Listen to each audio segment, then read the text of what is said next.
নমস্কার বন্ধুরা, আজ আমরা ঘুরব বাঁকুড়া জেলা। বাঁকুড়া জেলার কথা বললেই আমাদের মনে আসে লাল মাটির গন্ধ আর তার সঙ্গে টেরাকোটার শিল্পকর্ম। টেরাকোটার শিল্পকর্ম বললেই আমাদের প্রথম মাথায় আসে বিষ্ণুপুর শহরের নাম। তো আজ আমরা সারাদিন বিষ্ণুপুর শহর ঘুরব এবং বিষ্ণুপুর শহরের টেরাকোটার যে শিল্পকর্ম তা কিন্তু আমি আপনাদের সামনে তুলে ধরার চেষ্টা করব। তো চলুন আমরা যাই টেরাকোটার শিল্পকর্ম দেখতে মাটির শহর বিষ্ণুপুর।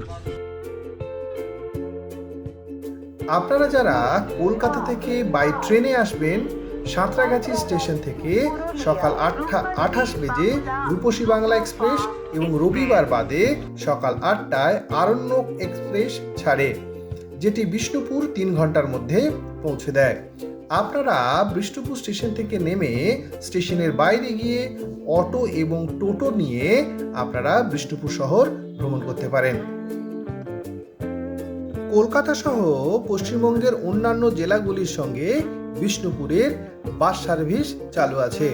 আপনারা 4 ঘন্টার মধ্যে এসে পৌঁছতে পারেন। এই হচ্ছে বিষ্ণুপুর বাস স্ট্যান্ড, যেখান থেকে আপনারা বিষ্ণুপুর ভ্রমণের জন্য 2 ঘন্টার জন্য 400 টাকার বিনিময়ে অটো অথবা টোটো বুক করতে পারেন। আপনারা বিষ্ণুপুর স্টেশন এবং বাস স্ট্যান্ডের কাছাকাছি জায়গায় ছোট বড় মাঝারি মাপের হোটেল পেয়ে যাবেন, যার ভাড়া দৈনিক 500 টাকা থেকে 2000 টাকা অবধি। তো আপনারা নিশ্চিন্ত মনে 1-2 দিন কাটাতেই পারেন। আমি আপনাদের অনুরোধ করব, আপনারা বিষ্ণুপুর ভ্রমণ শুরু করুন এই রাসমঞ্চ মোড় থেকে, যেটি আপনাদের ভ্রমণের ক্ষেত্রে অনেকটাই সহায়ক হবে। আমরা আজ ইতিহাসের সাক্ষী হতে চলেছি।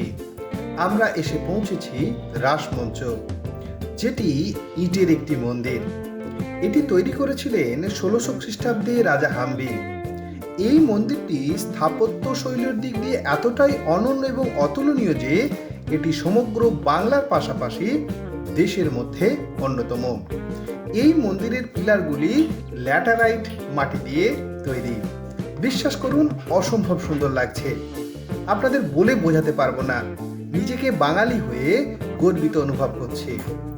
এই যে খিলানগুলি ইটের ওপর ইট সাজিয়ে তৈরি, আপনাদের কি করে বলে বোঝাই। আপনারা প্লিজ দয়া করে এখানে একবার আসুন। আমাদের যে বাঙালির সংস্কৃতি, বাঙালির যে কালচার, বাঙালির যে স্থাপত্য কলা আপনারা নিজে চোখে দেখুন এবং নিজেকে গর্বিত অনুভব করুন। এই মন্দিরটির চূড়ার সঙ্গে মিশরের পিরামিডাল সুপারস্ট্রাকচারের অনেকটাই মিল আছে। এবার আমরা চললাম শ্যামরায় মন্দির দর্শনের উদ্দেশ্যে। চলুন যাওয়া যাক। এই দেখছেন শ্যামরায়ের মন্দির, যেটি 1643 সালে রাজা রঘুনাথ সিং দ্বারা নির্মাণ করা হয়েছিল। এই মন্দিরের 5টি চূড়ার কারণে এটি পঞ্চচূড়া মন্দির নামে পরিচিত। মন্দিরের ভেতরে এবং বাইরে পোড়ামাটির শিল্পকর্মের কারণে এটি বিষ্ণুপুরের আকর্ষণগুলির মধ্যে অন্যতম একটি। ওরাবোটে বসে ইন্দ্রের লড়াই, রাম রাবণের গাথা, কৃষ্ণলীলার ঝলক, রাধাকৃষ্ণের প্রেম এবং বনের শিকারের দৃশ্যগুলির মতো নকশা আমরা মন্দিরের গায়ে দেখতে পাই। আমি গ্যারান্টি দিয়ে বলতে পারি, যা আপনাদের মুগ্ধ করবেই করবে। এটা হলো গুমঘর। স্থানীয় লোককাহিনী অনুসারে এটি তখনকার দিনের নির্যাতনের কক্ষ ছিল, যেখানে অপরাধীদের এর ভেতরে ছুঁড়ে ফেলা হতো এবং ভেতরে বর্ষা এবং অন্যান্য ধারালো অস্ত্র থাকতো, যার ফলে অপরাধী ব্যক্তি মারাত্মকভাবে আহত হতেন এবং মৃত্যুবরণ করতেন। আমরা এসে পৌঁছালাম জোড় বাংলা মন্দির, যেটি 1655 সালে মল্ল রাজা রঘুনাথ সিং প্রতিষ্ঠা করেছিলেন। মন্দিরটি পশ্চিমবঙ্গের পোড়ামাটি শিল্পের একটি ব্যতিক্রমী স্থাপত্য কাঠামো, যা অনন্য ছিল। মন্দিরের বিশেষ দোচালা আকৃতির কারণে এর নামকরণ করা হয়েছে জোড় বাংলা। টেরাকোটা কাহিনী দিয়ে সজ্জিত নকশাগুলি রাম সীতার বিয়ে, লক্ষণ এবং শূর্পণখার গল্প এবং আরও অনেক কিছুর মতো মহাকাব্যিক দৃশ্যগুলিতে এখানে সুন্দরভাবে চিত্রিত করা হয়েছে, যা আপনাদের ভালো লাগবেই লাগবে। জোড় বাংলা মন্দির দেখার পর সামনেই অনেক ছোট বড় দোকান পাবেন, যেখানে আপনি টেরাকোটা শিল্পকর্মের জিনিস পাবেন। আপনারা স্মৃতি হিসাবে কিন্তু কিনে রাখতে পারেন। আমরা দেখছি রাধেশ্যাম মন্দির, যেটি জোড় বাংলা মন্দিরের উল্টো দিকে অবস্থিত। এই মন্দিরটি 1758 খ্রিস্টাব্দে মল্লভূমের রাজা চৈতন্য সিং প্রতিষ্ঠা করেছিলেন।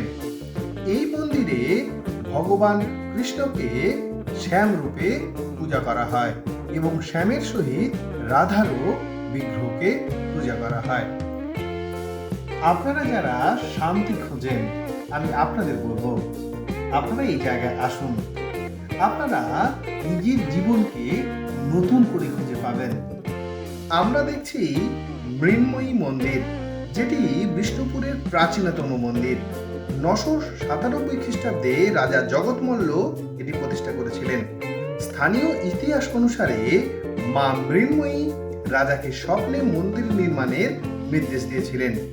দেবী দুর্গা এখানে মা মৃন্ময়ী রূপে পূজিত হন। যদিও মন্দিরটি পুনর্নির্মাণ করতে হয়েছিল, কিন্তু গঙ্গার মাটির তৈরি মূর্তিটি আজও একই আছে। এটি হচ্ছে লালজি মন্দিরের প্রবেশ পথ। এই লালজি মন্দিরটি 1658 খ্রিস্টাব্দে মল্ল রাজা দ্বিতীয় বীর সিংহ তৈরি করেছিলেন। এই লালজি মন্দিরের শিল্পকর্মের মধ্যে উড়িষ্যা শিল্পশৈলীর ছাপ আছে, যা কিন্তু দেখে পরিষ্কার বোঝা যায়। তৎকালীন সময়ে এই লালজি মন্দিরের সামনে শোভাযাত্রা বের করা হতো, যেটি দশেরা উৎসবের সময় দেখা যেত। আমরা শেষমেশ এসে পৌঁছালাম বিষ্ণুপুরের রাজকীয় রাজ্যের প্রবেশদ্বারে, যেখানে দুটি দরজা ছিল। এই দরজাগুলি তৈরি করা হয়েছিল শত্রুদের হাত থেকে রাজ পরিবারের সদস্যদের রক্ষা করার জন্য। আমরা আগেই ছোট দরজা পেরিয়ে এসেছি। এটা দেখতে পাচ্ছেন বড় দরজা। এখানকার স্থানীয় লোকজন একে গড় দরজা বলে সম্বোধন করতেন। আর এটি হচ্ছে মোর্চা পাহাড়ের পাশে। এটি হলো পাথরের রথ, যেটি গড় দরজা থেকে 200 মিটার দূরে অবস্থিত। এটি খ্রিস্টীয় 17 শতকে তৈরি করা হয়েছিল। এটি একটি দ্বিতল কাঠামোযুক্ত ল্যাটেরাইট পাথরের উপর দাঁড়িয়ে আছে, যার প্রতিটি পাশে 3টে চাকা আছে। এর সঙ্গে আমরা রাসমঞ্চের সাদৃশ্য খুঁজে পাই। আপনি যখন বিষ্ণুপুরে আসবেন, তখন কিন্তু এই এক চূড়ার বিষ্ণু মন্দির অবশ্যই দেখবেন। নিঃসন্দেহে মন্দিরটি অন্যতম প্রধান কাঠামোগত রূপ, যা পুরো মন্দির জুড়ে পোড়ামাটির শিল্প বার্তা বহন করে।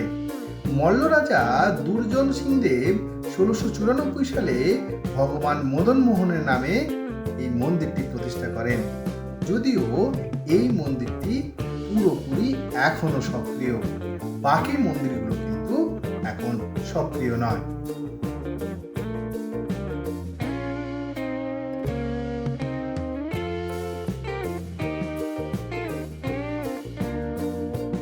এটি লাল বাঁধ নামে পরিচিত, যেটি বীরসিংহ 1658 সালে ওকাবন্ধ, শ্যামবাঁধ, কালিন্দীবাঁধ, যমুনাবাঁধ, গণন্তবাঁধ, কৃষ্ণবাঁধ এবং লালবাঁধ নামে 7টি হ্রদ নির্মাণ করেন। হ্রদগুলি পানীয় জলের জন্য এবং শহরকে শত্রুর হাত থেকে রক্ষা করার জন্য তৈরি করা হয়েছিল। আজ এটি একটি পর্যটন কেন্দ্র হিসাবে স্বীকৃতি পেয়েছে, যেখানে সব লোকজন কিন্তু এখানে আসে এবং বিকেলের দিকে মনোরম সময় কাটায়।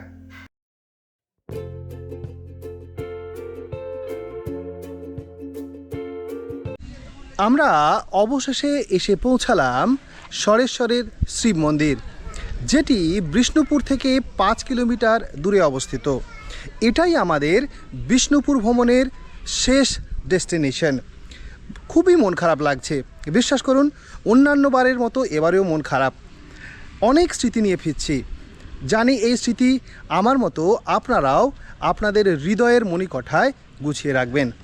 চলুন এই সরানোর মন্দির সম্পর্কের ইতিহাস সম্পর্কে আপনাদের বিস্তারিত তথ্য দেওয়ার চেষ্টা করি। এই জোড়া শিব মন্দিরগুলি ভগবান মহাদেবের উদ্দেশ্যে উৎসর্গীকৃত। এই মন্দিরটি ল্যাটারাইট পাথর দিয়ে তৈরি। এর মধ্যে ওড়িয়া দেউল শিল্পশৈলীর নিদর্শন পায়। প্রত্যেক বছর মহাশিবরাত্রি এবং গাজন উৎসবের সময় এই জায়গায় প্রচুর ভক্তবৃন্দ আসেন এবং নিজেদের মানত পূরণ করেন। আমি আশা করব আমার এই ভিডিওটি আপনাদের ভালো লেগেছে।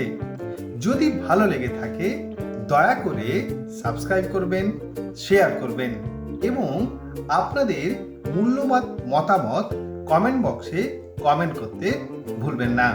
আপনারা সবাই ভালো থাকবেন।